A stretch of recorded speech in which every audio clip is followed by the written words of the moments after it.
Shalom, shalom, ni Evangeliste Aimable Niyirema, ndabasuhuje mu izina ry'Umwami wacu Yesu Kristo wa Nazareti. Imana y'amahoro niduhane ibihe byiza. Mfashe aka kanya ngo nganire n'abakobwa bageze igihe cyo gushaka ariko batarashaka. Ndasenze ngo Mwuka Wera abane natwe, Mwuka Wera adufashe. Wowe ugiye gufata akanya kawe unkurikiye, Imana y'amahoro igufungura amatwi wumve, Mwuka Wera kandi akuyobore. Turaganira ibintu hafi 12. Mukobwa, bikubake, bikubere kandi umurunga w'ibihe. Nibikunezeza, nibigufasha ntubyihererane, uzabigeze ku bandi. Imana y'amahoro niduhane ibihe byiza. Imana y'amahoro nishimwe. Abakobwa benshi hari igihe baba bari kuvuga ariko se njyewe kuki ntashaka? Ese ndi mubi? Ese Imana yaranyibagiwe? Ese barandoze? Kuki njyewe ntashaka? Kuki abo twiganye bashatse? Kuki abo twareranwe bashatse? Kuki abo duturanye bashatse? Kuki abagufiya cyangwa abarebare cyangwa abananutse cyangwa ababyibushye bashatse? Ariko Mana, njyewe ni iki nagucumuyeho? Bibaho. Abandi bakibaza ariko se Mana ni iki kiba? Kuki iyo nkundanye n'umuntu 1, 2, 3 byanga? Mana kuki ari njye? Ese Mana njyewe ubukwe ntago bwambera? Ese njyewe nzahora ntahira abandi ubukwe, njyewe nta banjye bazantahira ubukwe? Ese njyewe nzahora nambarira abandi? Ese njyewe ntago bazanyambarira? Ngibyo ibiri mu bakobwa benshi. Mukobwa, sinzi niba hari kimwe mvuze muri ibyo uri guhangana nabyo wibaza. Ariko se Mana ubundi nye nzashaka? Ese iyi myaka ngeze, Mana wantabaye? Hari n'abandi batagitabaza Imana, batakivuga Imana, ngo barasenze byararangiye, igihe basengeye kirahagije. Bamwe bararetse, bageze aho bagira umujinya baravuga ngo apu, Imana nishaka izabikore cyangwa se izarorere. Abandi baravuga ati nta mugabo nzabona, cyakoze nanjye ngiye kuba indaya.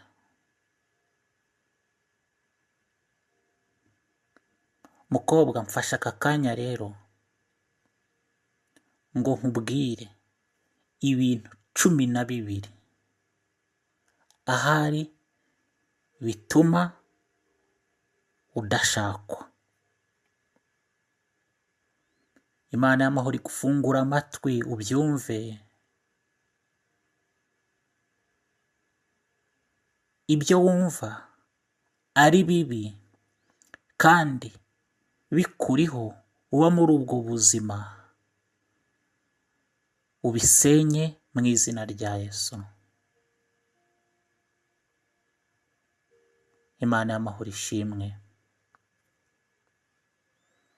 Ariko wewe wibaza ngo uzashaka, reka mbere y'ibintu byose nkubwire ngo uzashaka. Uhise umbaza ngo ryari? Mu gihe cy'Imana. uhise umbaza ngo ese icyo gihe cy'Imana ni ryari?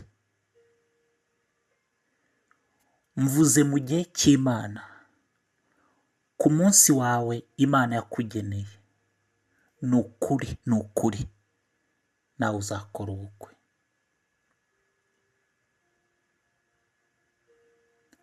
Bizaca he? Imana izabyikorera. Bizagenda gute n'igihe ngezemo?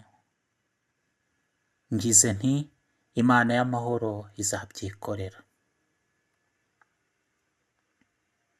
Amena.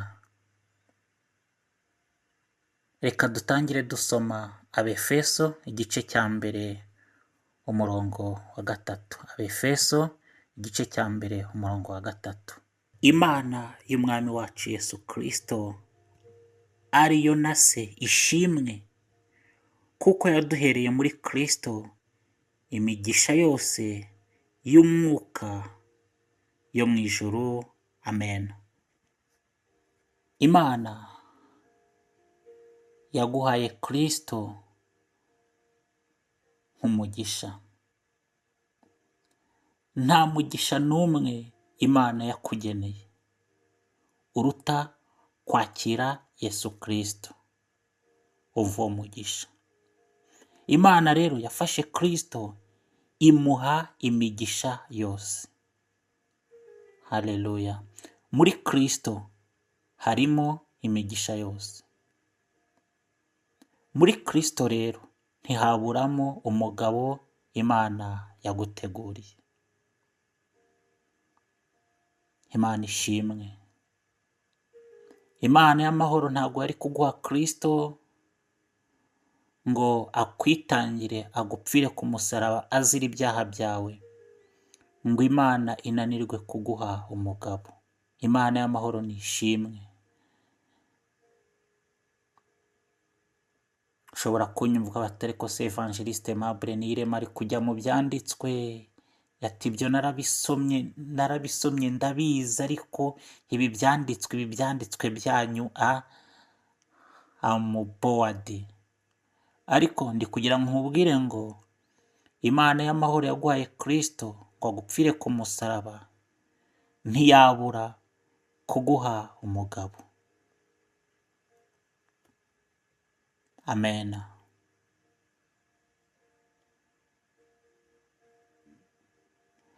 Ikintu cya mbere rero gishobora kuba gituma udashaka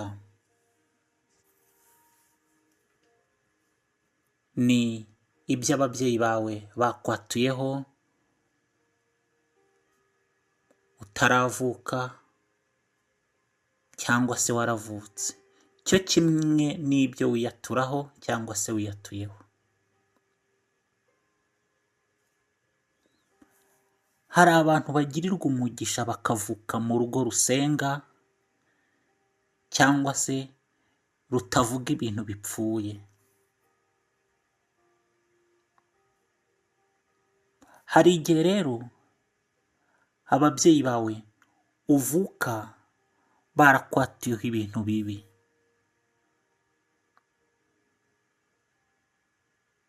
Ati iki cyana ubanza kizakubagana nka se, banza kizakubagana na nyina, hatari ku ubundi iki ngiki ngiye kukibyarira iki. Bijya bibaho pe. Cyangwa se inda yawe bakayitera mama wawe gutyo, mama wawe akajya yicuza igituma yagutwise. Bibaho. Muri icyo gihe rero bagutwite bashobora kukwaturaho amagambo mabi cyane akagukurikirana, bityo akaba yagira ingaruka ku rushako uzagira. Wibuke ko ababyeyi ni umugisha Imana yaduhaye. Bafite gufunga kandi bafite gufungura imigisha iturimo. Rero hari igihe batura ibintu ku buzima bwacu bikaba byo. Rero ugenzura urebe, ese ababyeyi bawe bakwatiyeho ibintu byiza, bakwatiyeho ibintu bimeze gute? Nusanga ari ibintu bipfuye, ubisenye, ubyange mu izina rya Yesu. Hari igihe ababyeyi bavuga ngo uragapfa udashatse urakagwa iyo ngiyo. Bibaho. Hari n'igihe maze musengera hamwe, we wajya mu rindi dini, bibaho. Bakavuga bati tukugiye ukuzahamuko, urakarindagira gapfa udashatse. Bibaho bakundwa. Rero mukobwa, niba ayo magambo barayakwatuyeho, ufite urufunguzo rwo gusenya no kubaka ku buzima bwawe mu izina rya Yesu. Amena. Yeremiya igice cya mbere umurongo wa 10. Umva uko Imana ikubwiye, ntabwo tuhasoma, ariko Imana yaravuze ngo nguhaye kubika no kubura, nguhaye gusenya no kubaka. Imana ishimwe. Nguhaye gutera no kurandura. Rero amagambo yose bakuvuzeho, bagutwite, waravutse, cyangwa se nawe ayo wivugaho mabi apfuye, Imana irakubwiye ngo yasenye. Vuga ko ibyo ababyeyi bakuvuzeho, cyangwa abantu, cyangwa ibyo wivugaho, ubisenye mu izina rya Yesu, bitagomba kugukurikirana mu izina rya Yesu Kristo wa Nazareti. Wature kuri icyaremwe gishya, wature kuri umwana wa Kristo utari umwana wa karande, wature ko wanze iyo mivumo y'ababyeyi ituruka mu kanwa kayo, imivumo yawe, ibyo wivugaho bipfuye mu izina rya Yesu, maze ubohoke. Kandi ndagusengeye mu izina rya Yesu, ibyo ababyeyi bakuvuzeho ukiri mu nda, waravutse, ibyo wiyatuyeho bibi, by'abantu bakwaturaho bibi, ndabisenye mu izina rya Yesu. Nubatse ubuhamya bushya, nubatse gushaka ku buzima bwawe mu izina rya Yesu Kristo wa Nazareti. Bamushya muri Kristo. Icya kabiri gikomeye ni abagabo bo mu ijoro. Abakobwa benshi hari abafunzwe n'abagabo bo mu ijoro. Umukobwa akahora arota ari gusambana, agahora arota ari gusambana. Rimwe na rimwe arasambana n'abantu bapfuye, rimwe na rimwe arasambana n'abantu ajya abona, cyangwa se abantu atabona, biruzuye. Akabyuka ananiwe, akumva nyine ameze nk'umuntu wakoze sex. Rero iyo usambana n'abagabo bo mu ijoro, ukarota ibyo bintu, ni umwuka mubi ufunga urushako rwawe. Mu yandi magambo, ibyo bintu bigusambanya ni umwuka wa Satani uba ugufunga, kuko byo biba bivuga ko uri umugore wabyo. Mukobwa uri kunyumva, abagabo bo mu ijoro bagusambanya bafunga urushako rwawe, kuko baba bavuga ko uri umugore wabo.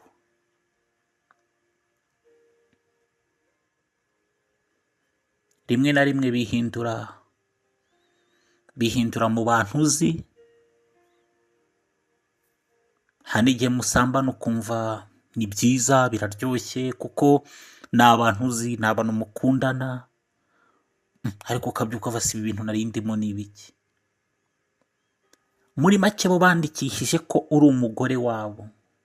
Rero bituma udashaka, kuko mu yandi magambo baragushatse.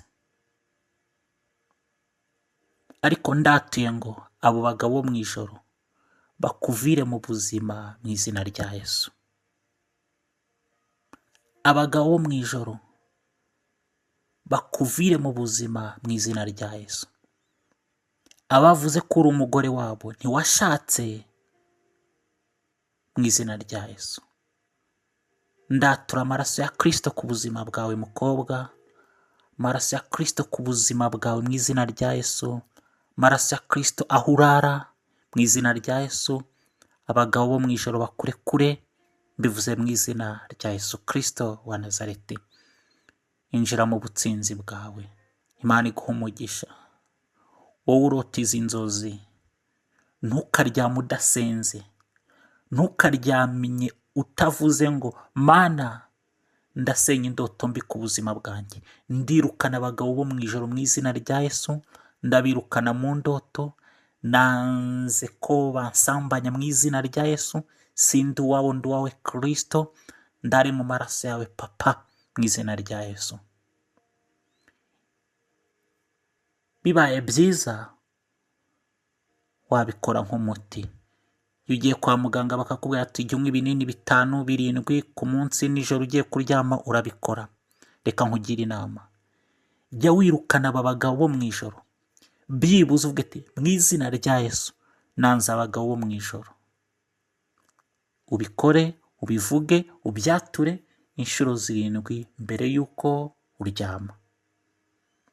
Nurangiza kandi watura amaraso ya Kristo ku buzima bwawe. Imana y'amahoro niduhana umugisha.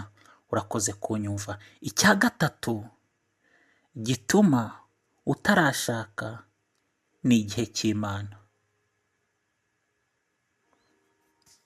Abantu tugira igihe cyacu, n'Imana kandi igira igihe cyayo. Ndibuka kera tukiga, hari igihe wumvaga urarangiza mu wa 6 segonderi, ugahita wumva uzahita ufatisha, ugahita wumva ahubwo ngo ndatinze kuba ndangije.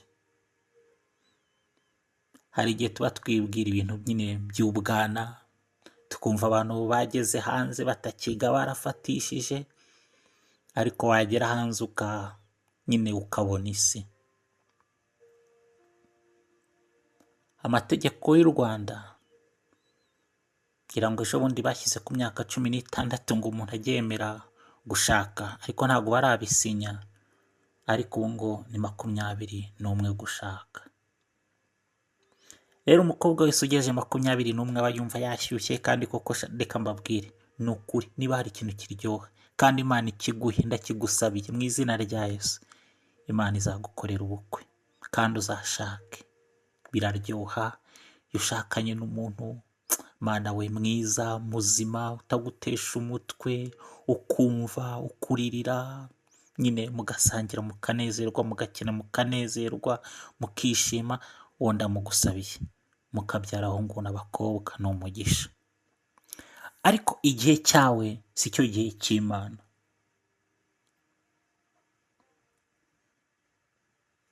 Biba byiza iyo ukoze ikintu mu gihe cy'Imana.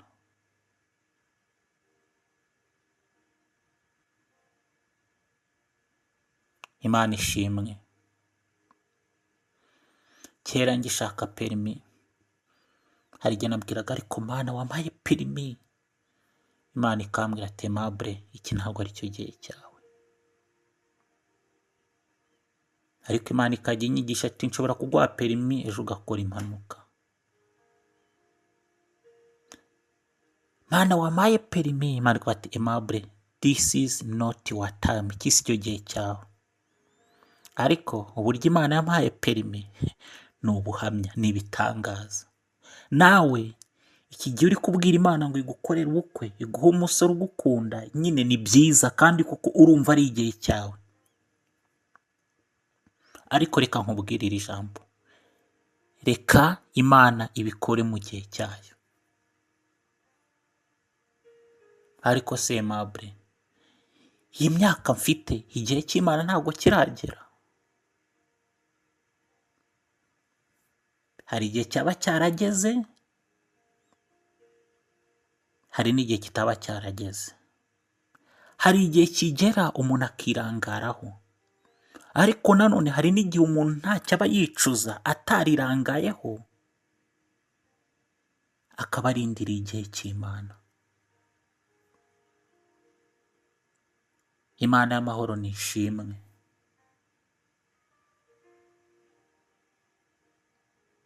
Ngo mu gihe cyagenwe cy'Imana, igihe kigeze, Sara Imana imuha umwana. Reka tubisome. Itangiriro 21. Sara abyara Isaka. Uwiteka agendera Sara nk'uko yavuze. Uwiteka agira Sara ibyo yasezeranije. Sara asama inda ya Aburahamu ashaje, babyarana umuhungu igihe Imana yamubwiye kigeze. Imana y'amahoro nishima. Nibyo, ukivuka hari umugabo Imana yakugeneye. Urukweto rwose rugira urwarwo. Ibyo Imana yarabigennye. Nawe hari umugabo Imana yakugeneye ukiri mu nda ya mama wawe, ukivuka uri agakobwa. Hari undi wabyaye umuhungu, Imana ihita ivuga ati uyu azabana n'uyu. Ryari? Mu gihe cy'Imana. Igihe cy'Imana kizagera, Imana izaguhuza n'uwawe. Imana ishimwe. Mu gihe cy'Imana, Imana izagukorera ubukwe. Mu gihe cy'Imana, ayo marira uzayahanagurwa. Mu gihe cy'Imana, Imana izaguhuza n'uwawe. Mu gihe cy'Imana, iyo ntambara ubamo uzayivamo. Mukobwa uri kunyumva, mu gihe cy'Imana nawe bazakwambarira. Mu gihe cy'Imana nawe invitasiyo izasohokaho izina ryawe. Mu gihe cy'Imana nawe Imana izabisobanura. Navuze ngo hari igihe kigera umuntu akirangaraho, ariko ku Mana turi abana. Hari igihe uvuga ngo papa, ibi byaraje ndabyanga, ariko ngirira neza. Imana ijya ivuga ngo yirengagiza ubucucu twakoze, ibintu twakoze, ubujiji twakoze, ngo ikatubabarira. Imana ikubabarire ibyo utakoze mu gihe cyawe byiza. Imana iguha andi mahirwe ya kabiri. Ndatiye ngo Imana igukorere ubukwe mu izina rya Yesu. Icya kane abakobwa benshi bagira,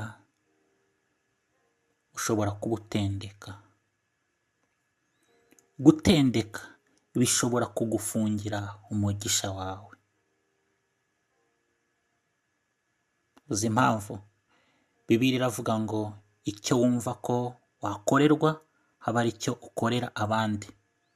Niba wumva ko abahungu bagutendeka, bari kugutera umwanya, bari kukwicira aveniri yawe, nawe witendeka abahungu b'abandi.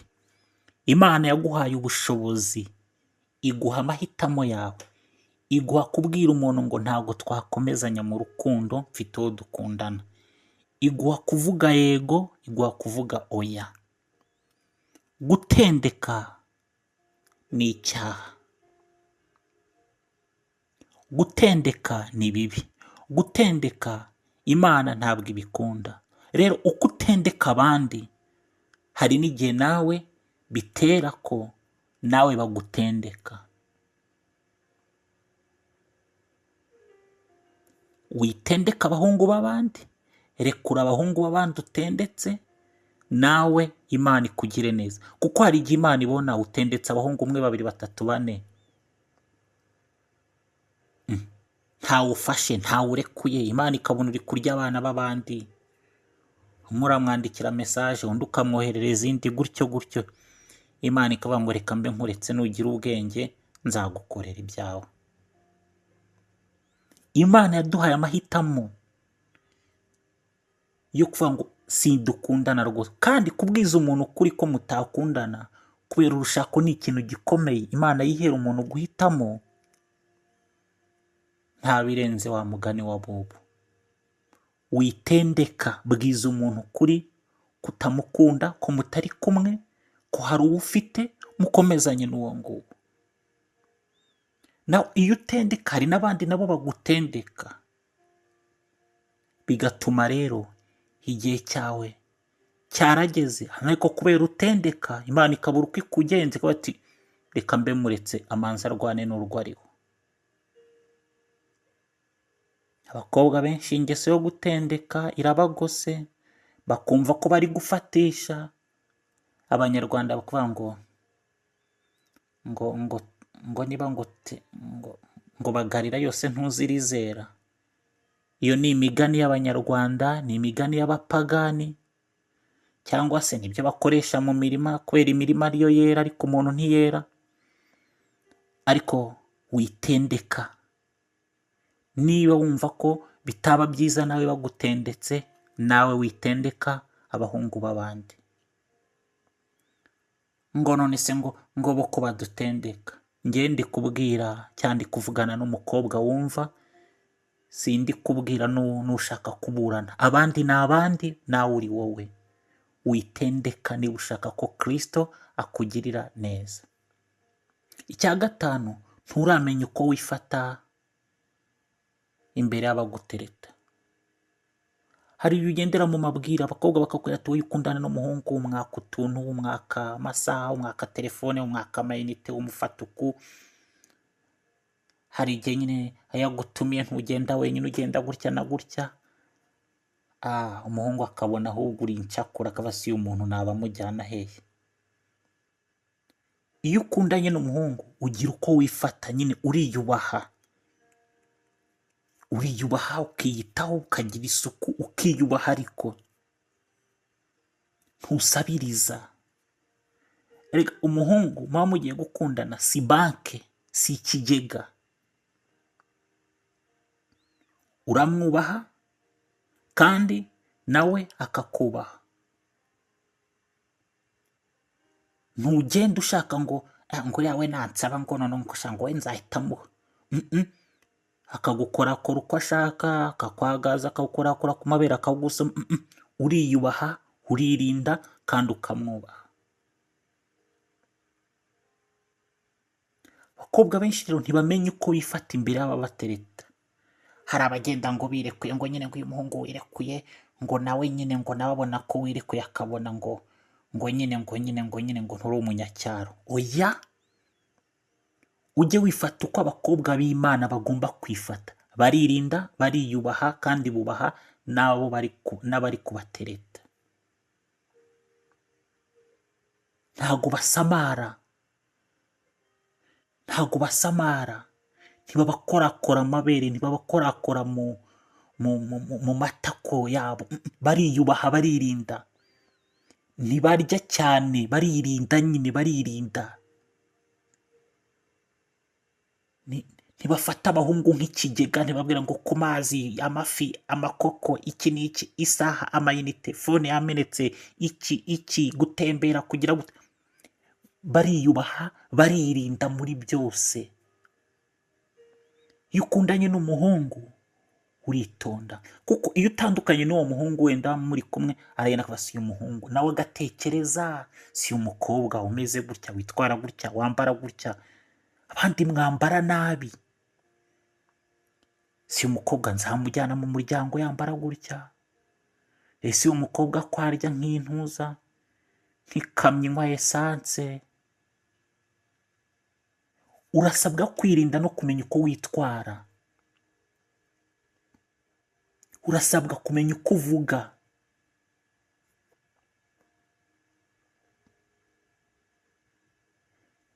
Icya gatandatu gituma urashaka kugera mu rwuzuye rufatika. Hari igihe umuntu abona abandi barashatse, yagerayo bakamukubita akaji, akamazi uranywa iki, uranywa amazi, uranywa ji, uranywa amata. Ese ko hari inyama n'amafi, hari amata, hari iki, urafata iki? mm, akabona imodoka iraparitse, akabona ibintu bimeze neza, nawe agashaka ko urugo azajyamo ruzaba rumeze uko nguko. Waba wibeshya. Ubundi urugo ruryoha niyo ubanye n'umugabo mugafatanya mukazamurana. Urugo rwuzuye si ubundi warubona he? Kandi niyo rwaba rwuzuye, abantu ntabwo bagira amahirwe amwe, kandi twese ntabwo tuzajya mu zuzuye. Ariko iyo utari umunebwe ukagira Imana ukabona umusore mwiza mwafatanya ugukunda, murujyamo uko rumeze. Ba data na ba mama barafatanyaga, ubu ni abantu bakomeye, ni abantu bameze neza. Kubera iki? Kubera ko barafatanye. Nawe ushobora kubona umusore ufite umutima ugukunze, adafite ibya mirenge nk'ibyo ushaka, mukubakana. Ariko wewe urashaka ufite imodoka, urashaka uhembwa 100,000 cyangwa za miliyoni, cyangwa abo se barahari mama. Umubonye ni byiza, ni umugisha, ariko ntabwo bazaza kugutereta bose wujuje ibyo bintu uri gusabwa. Urasabwa guca bugufi, urasabwa nyine kutishyira hejuru. Ese ubundi wowe uri gusaba cyangwa uri gushaka kujya mu rwuzuye uri muntu nyabaki? Ukorera angahe? Usa gute? Ubaho gute? Ubundi ubaho gute? Ukaba uri iwanyu, n'iwanyu ari ba nyakupfa, ari ba nyakwigendera, nta kintu bifitiye, ariko ugashaka ngo umuhungu aza aparika Benz, aparika imodoka, afite inzu, afite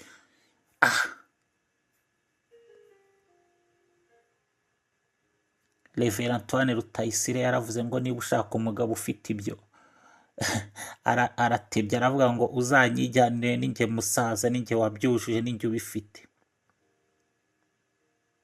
Ese ibyo uri gushaka kujya mu rwuzuye, musaza wawe arabifite? Ni bangahe mwiganye babifite? Kandi ntugashake kubaka nka wa wundi. Urugo rwawe rugomba kuba urwawe.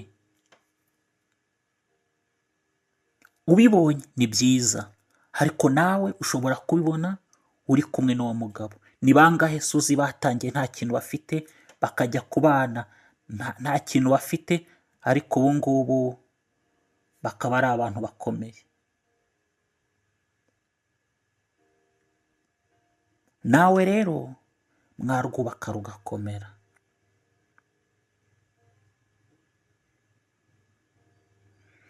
Icya karindwi, uravugaguza, kandi abo ubwira ibyawe byose siko bagukunze. Ishyari rigisha abantu, mujye mubimenya. Niyo mpamvu impfu ni nyinshi. Umuntu bari kuvuga ngo ngo uyu musore ngo disi ngo yaryamye arapfa, ngo uyu mukobwa ngo nukuri ngo yari muzima yaryamye arapfa. Kubiki abantu bari kurogana mu buryo buteye ubwoba. Abantu bari kurogana cyane cyane mu rubyiruko mu buryo buteye ubwoba. Kubera iki? Amashyari ni menshi. Ukabona sheri, njye nabonye sheri akorera hano, amfata neza, aranyambika, reba agasakoshi, reba udukweto, utu message nyandikira. Urabibwira nde? Ninde ubikubajije? Abo ubibwira ni bantu ki? Rimwe na rimwe ukabibwira abakobwa batagangaye, nabo bagahita bati sha iyo myirato ufite tuzayikomara. Uravugaguza, upfa kumubona nukuri sheri wanjye, ariko Imana igira neza, ihembera igihe. Uziba igihe bamaze bari gusenga. Wirinde kuvuga amakuru yawe na sheri n'abo ubonye bose. Abantu bari kurogana. Iyo ubonye abantu ngo basigaye bajya ku musozi bakabatisha ndamuziritse, uyu nguyu ntazarenga aha. Nawe hari igihe bavuga ati ubu bukwe ndabuziritse, uyu mubano gutya. Wirinde kuvugaguza. kuko hari imigisha yawe bifunga. Imana ishimwe. Yesu yamaraga gukiza umuntu akamubwira ngo genda ariko ntuvuge uwabigukoreye, genda uceceke. Uzi impamvu? Kuvuga cyane byatumaga Yesu adakomeza gukora ibitangaza. Hari igihe abantu bagendagaho ngo mureze murebe ibintu Yesu yankoreye, akaza abantu benshi, ngo Yesu akabacamo akagenda. Kuvuga hari igihe bituma Imana idakora ibitangaza. Kuvuga cyane. Abo bantu bibwira ni bantu ki? Ni inshuti zawe gute? Mu buhe buryo?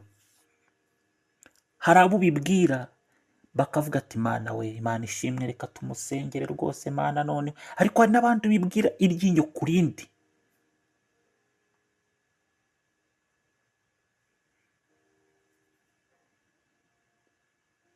Icya munani gituma udashobora kuba warashatse kandi uri mu gihe.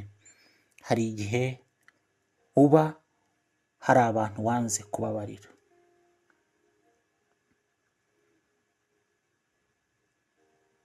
Kubabarira ni umuti. Kubabarira ni umuti uvura ibikomere, ufungura inzira nyinshi cyane.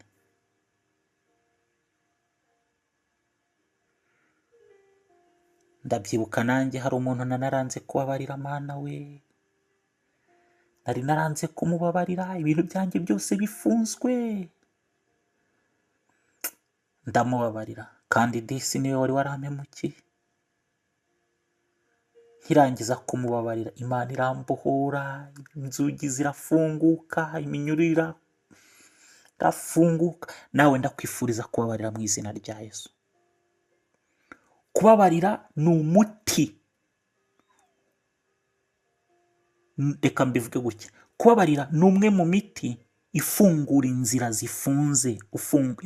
Ni umuti ufungura amayira afunze. Wababarira bigafungura ubukwe bwawe, bigafungura umusore wawe mu izina rya Yesu. Ndakwifuriza kubabarira. Sinzi abaguhemukiye, ariko babarira mu izina rya Yesu. Wenda n'abasore baguteretaga ukashiduka bashatse, biriho. Ndakwifuriza kubabarira mu izina rya Yesu.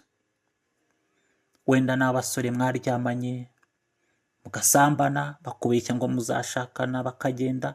Ndakwifuriza kubabarira mu izina rya Yesu. Wenda n'ababyeyi bawe, wenda ni babandi, ndakwifuriza kubabarira mu izina rya Yesu. Ese nawe hari abo waba waravuze ngo abangaba aho kubabarira nazabura n'ijuru? Hari abantu bajya bamera gutya, ni ukuri. Cyangwa se ugakubita agatoki kukanditisha, nzapfa ntakubabariye. Oya.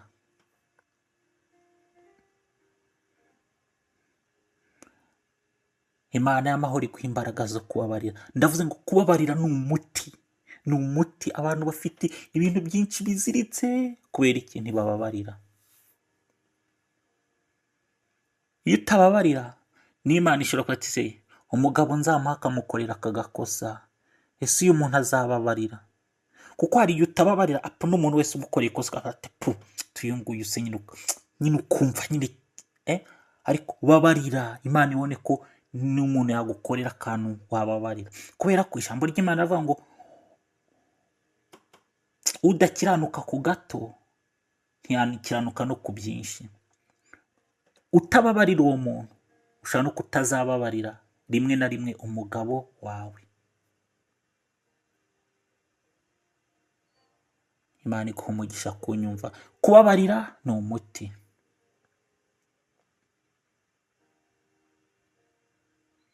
Icya cyenda, hari igihe baba baragutabye cyangwa baragutambye. Nabivuze, amashyari ni menshi.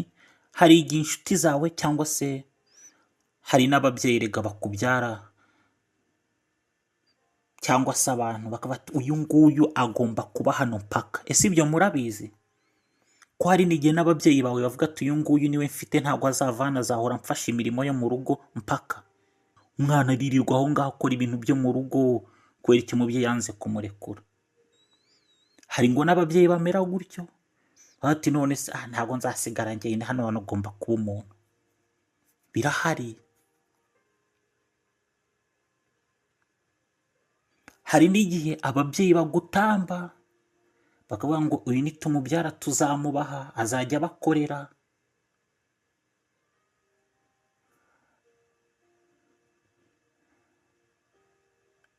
Hari abantu batamba abantu bakavuga ati uyu nguyu azajya aba, kandi bikaba uko, bikaba nyine nk'abantu ukorera wowe utabizi.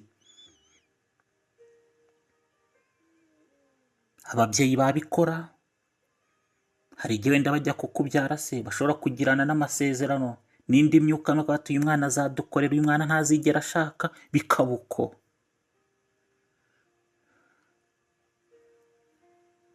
Bikaba uko.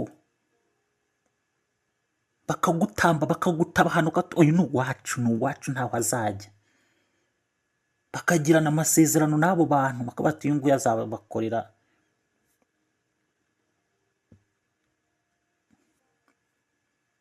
Ariko nabivuze muri Yeremiya igice cya mbere umurongo wa 10, Imana yaguhaye ubushobozi bwo kubika no gusenya no kubaka no amena. Fata ubwo bushobozi ubukoreshe. Navuga wange karande zo mu miryango yanyu, aho bagutabye uhataburuke mu izina rya Yesu. Niba baragutambye iyo minyururu icike mu izina rya Yesu. Hari ibintu ugomba kwanga mu buzima bwawe mu izina rya Yesu, kandi ukibohoza, ukibohora ukavuga ati mwami njyewe ndi uwawe papa, ndibohora, ndagira gute. Hari ibintu ugomba kwanga, hari ibintu ugomba gusenya.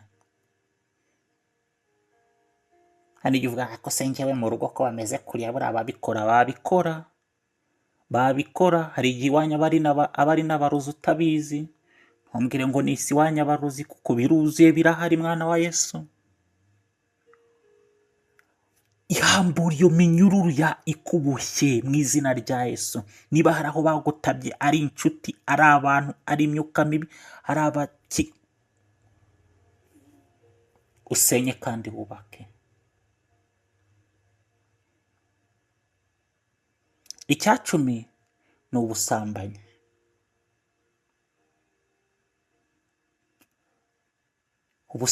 Ubusambanyi buboshya abantu benshi. Ugasambana n'umuntu aje akakubwira ati tuzabana, akigendera. Ugasambana n'ikigabo kikigendera. Ugasambana n'agasore kakigendera.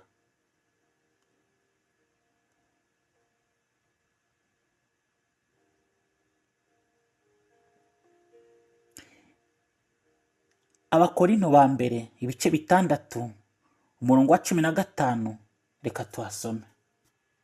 15, ntimuzi yuko imibiri yanyu ari ingingo za Kristo? Mbese noneho ntori ingingo za Kristo nkazihindura ingingo za maraya? Ntibikabeho. Ntimuzi yuko kwifatanya na maraya ababaye umubiri umwe nawe? Kuko Imana yavuze iti bombi bazaba umubiri umwe. Ariko kwifatanya n'umwami Yesu ababaye umwuka umwe nawe. Muzibukire gusambana. Ibindi byaha byose umuntu akora bikorerwa inyuma y'umubiri, ariko usambana abakoze icyaha cyo mu mubiri we. Mbese ntimuzi yuko imibiri yanyu ari insengero z'umwuka wera uri muri mwe, uwo mufite wavuye ku Mana, kandi ntimuri abanyu ngo mwigenge, kuko mwaguzwe igiciro cyinshi. Nuko rero mutume imibiri yanyu ihimbaza Imana. Amen. Hari igihe usambana n'umuntu kubera muba mwarahuye, yaba atarashaka nawe ukaba utashaka. Kubera iki? Umwuka wawe nuwe ngo wifatanya na maraya babaye umwuka umwe nawe. Kubera ko mu gihe atarashaka nawe bikakubera inzitizi niba mwarasambanye ko nawe utashaka. Kubera ko muri umwe, mugisambana umwuka wawe nuwe muri umwe, kandi umwuka w'ubusambanyi uratandukanya. kuko iyo uri muri Kristo uba uri uwa Yesu. Iyo uri uwa Satani, Satani ni separation. Satani yaje kwiba no kwica no kurimbura. Amen. Imana yaje kutwunga, kuduhuza. Haleluya. Umwuka w'ubusambanyi uratandukanye. Rero iyo atarashaka, nawe utarashaka, ntabwo wapfa gushaka. Mwabaye umwe. Uri umugore we, nawe ni umugabo wawe. Mwabaye umwe. Uwifatanya na maraya, uwifatanyije na maraya, umubiri we n'uwawe ni bimwe.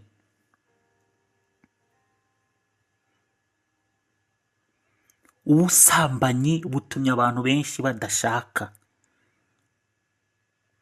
Hari igihe umuntu mwasambanye hagenda avuga ati, ariko Mana twakoze ibintu biryoshye, atereba ukuntu yari ateye. Bamwe muri mwe barara babasambanya. Uranyumvira? Ariko umwuka w'ubusambanyi uziritse abantu benshi, uziritse urushako rwa benshi kubera bo. Mungu akaza ngo ariko ngo waretse ngo tukagira gutya na gutya na gutya, mugasambana, ejo akagenda. Kubera iki? Umwuka w'ubusambanyi uratandukanye. Abantu benshi rero baguye muri aka kantu ngo ariko se ngo uko abasore bose baza ngo bashaka ngo mpa ku bintu. Si abasore bose. Hari abana b'Imana, hari abirinze.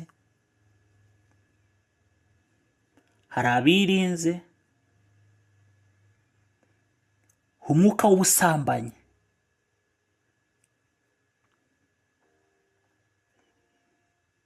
muzasome muri Samweli wa kabiri ibice 13 kuva ku murongo wa 15. Amunoni amaze kuryamana na Tamari, Amunoni amaze gusambanya Tamari, aramwanga urunuka. Basambanye, umwuka wabaye umwe. Umwuka w'ubusambanyi utuma nyine umuntu wa wundi ukubwira ngo muzabana ahita kwanga urunuka. Nyine abakumenya kukavuza uyu muntu ubundi ni iki cyazampa tampaye, agahita kwibaza uyu muntu uko twakundanaga, uko twasangiraga akabisi n'agahiye. Abakobwa benshi muri bureminga, ntacyo ntamuhaye, nukuri n'inzu ye nayijyagamo uko nshaka, nuzaze ndazizi, konti ibyo ntacyo bimaze. Cyashakaga ni ukugusambanya, ibindi kazi yako. Amunoni yanga Tamari. Abami ba kabiri ibice 13 umurongo wa 15 uzasoma uzabyumva. Yanga Tamari urunuka. Kubera iki? Kubera basambanye. Umuntu wese uzaza kuvuga ngo sheri ngo nyine ngo ugomba kuma, ngo ubwo se ngo twamenyana gute, ngo ariko abakobwa benshi bari kurira adakama. Abakobwa benshi bari kuviviza ingaruka, kibaza uyu muntu ko ari we nahaye wenyine. Mana none aranyanze, ubuse. None hakaza n'undi musore akahita avuga ati, none apo n'ubundi wa mbere namuhaye n'ubireka muye, ti wenda waranjyana, nawe akagenda gutyo. Navuze ngo umwuka w'ubusambanyi uratanya, ntuhuza.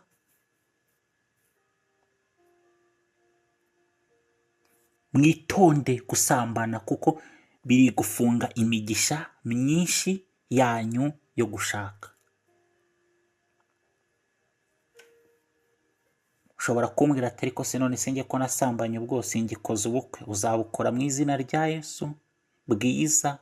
Icyo ukora ni iki? Navuze ngo Imana yirengagiza ubujiji wakoze bwose. Niba nibuka neza biri mu byakozwe n'intumwa 17 umurongo wa 30, ngo Imana yirengagije ubujiji bwose wakoze, ngo ahubwo igusabye aho uri hose kwihana. Ntuzongere gusambana mu izina rya Yesu. Amen. Urasabwa, reka nguhe urufunguzo uzajya ukoresha ukavuga abasore cyangwa abagabo mwasambanye, bati mwami Yesu sinzongera gusambana n'uyu, ukamuvuga izina.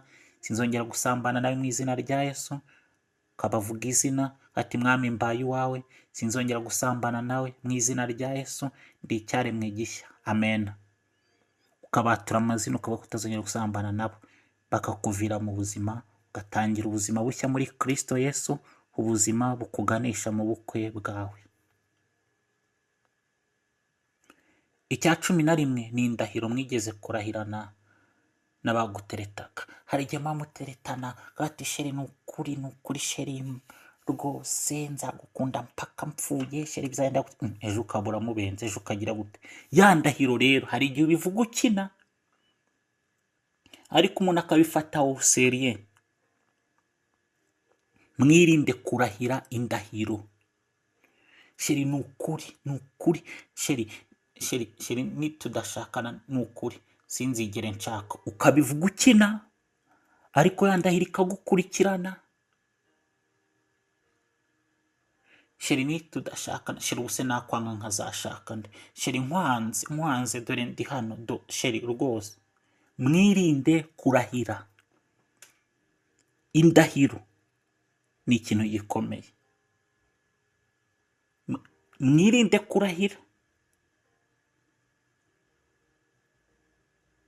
Niba warabikoze vuga ati mwami irandahiro mbabarira, amaraso yawe mwami nankureho irandahiro mu izina rya Yesu. Uvuge ko wabivuze ukina, uvuge ko wabivuze mu bucucu cyangwa mu bugoryi cyangwa mu bujiji.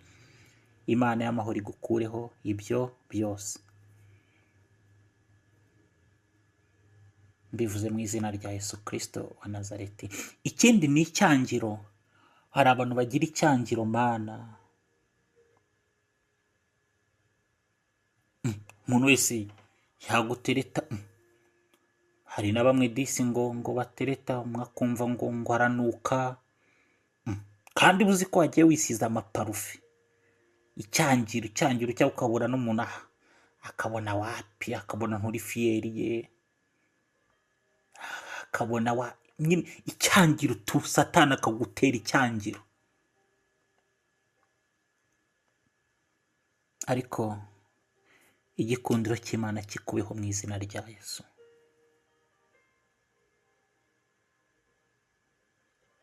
Niyo waba uri mwiza gute, niyo waba ufite amataye gute, niyo waba umeze gute, ariko bwira Imana iguhe igikundiro mu izina rya Yesu. Umusore agutereta abone nyine uri agakobwa keza nyine, abone uzamubyarira abakobwa n'abahungu, abone nyine uri fiyeri ye. Saba igikundiro cy'Imana mukobwa. Kandi Imana igisiga, bwira Imana igusige. Bwira Imana igusige. Igikundiro cy'Imana ntibivuga ngo urananutse cyangwa urabyibushye, uri mugufi cyangwa uri muremure. Imana igushyiraho igikundiro umuntu yakubona akabona ni wowe akeneye nyine. Mukobwa, igikundiro cy'Imana kikubeho. Igikundiro cy'Imana ntikireba imyaka oya. Igikundiro cy'Imana ntikireba taye oya. Igikundiro cy'Imana ntikireba inzobe cyangwa igikara. Igikundiro cy'Imana kirenze ibyo ngibyo. Bana we, igikundiro cy'Imana kirenze ibyo. Niyo mpamvu uzasanga umuntu nta maguru afite ashatswe n'umugabo w'igikomerezwa, ufite ibintu, ufite ubuzima, ukibaza ibintu byahenze gute. Ni igikundiro cy'Imana, si uburozi. Nubwo uburozi buhari, ni igikundiro cy'Imana. Ukabona umuntu arabyibushye afite nk'ibiro 100, ukabona yashatse agasore k'akagabo kameze ukuntu kagasirimu. Si ibintu byahenze gute. Ni igikundiro cy'Imana. Igikundiro cy'Imana nyine ntikita ku burebure, ntikita ku bugufi, ntikita ku mubyibuho, ntikita ku munanuko. Igikundiro cy'Imana nyine kirimo imbaraga z'Imana.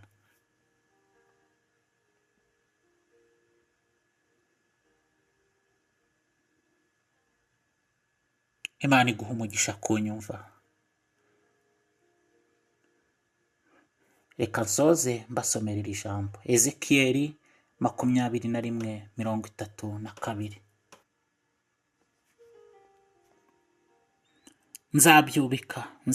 Nzabyubika nabyo ntibizongera kubaho kugeza igihe nyirabyo ubifitiye ubushobozi azazira, nanjye nzabimuha. Amen. Nzabyubika nabyo ntibizongera kubaho kugeza igihe nyirabyo ubifitiye ubushobozi azazira, nanjye nzabimuha. Amen. Yeremiya 31 umurongo wa 4. Nzongera kukubaka nawe uzaba wubakitse, wa mwari wa Isiraheli we, uzongera kugira amashako yawe, kandi uzasohokera mu mbyino z'abanezerewe. Amen.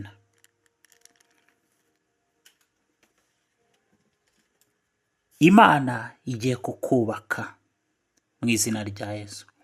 Ugiye kwishima. Mukobwa uri kunyumva, mukobwa, Imana igiye kukubaka. Yeremiya 31:4. Imana ubwayo iravuze ngo igiye kukubaka, igiye kuguha umuryango,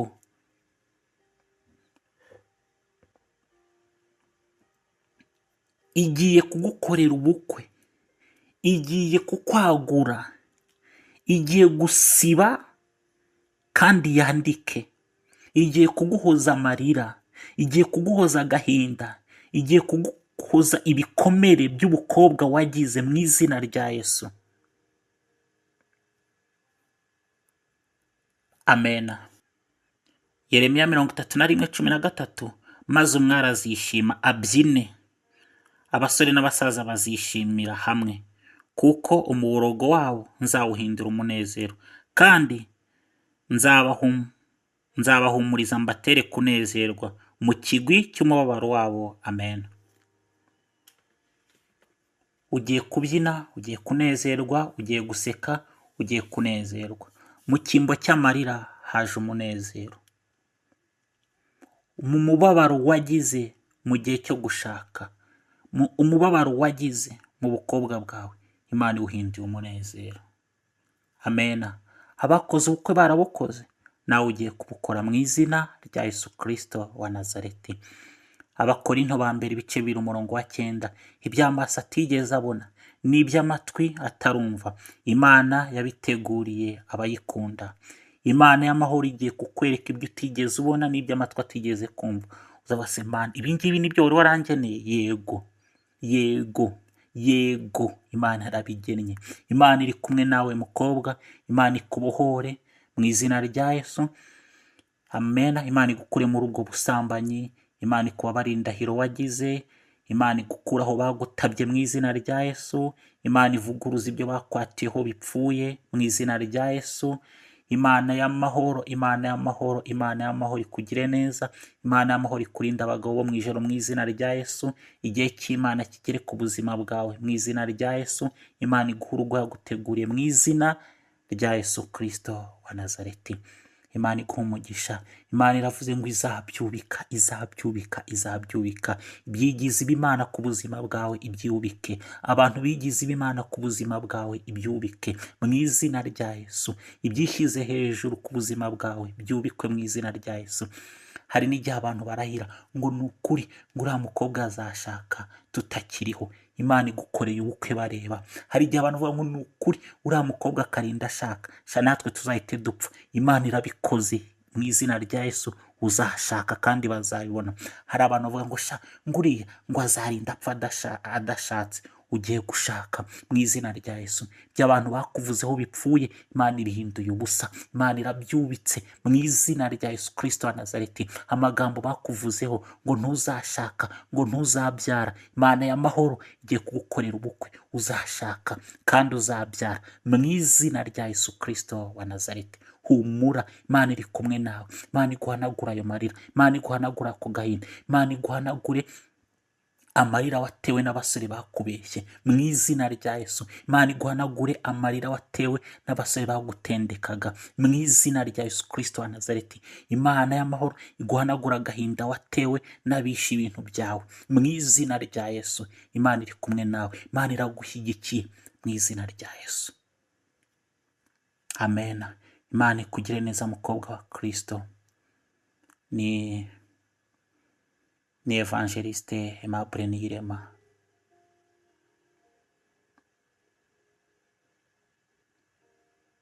Bakobwa bashiki banjye mukomere. Telefone zanjye ni 078888 40 467. kuri YouTube ni byumva uhinduke, byumva uhinduke uko byanditswe nyine. Imana y'amahoro iguhe umugisha, ndagusengeye. Ushobora kugira ikibazo wampamagara kuri iyo telefone cyangwa se ukanyandikira kuri WhatsApp. Imana y'amahoro nitugire neza. Ndabakunda, mugubwe neza muri Kristo Yesu. Amen.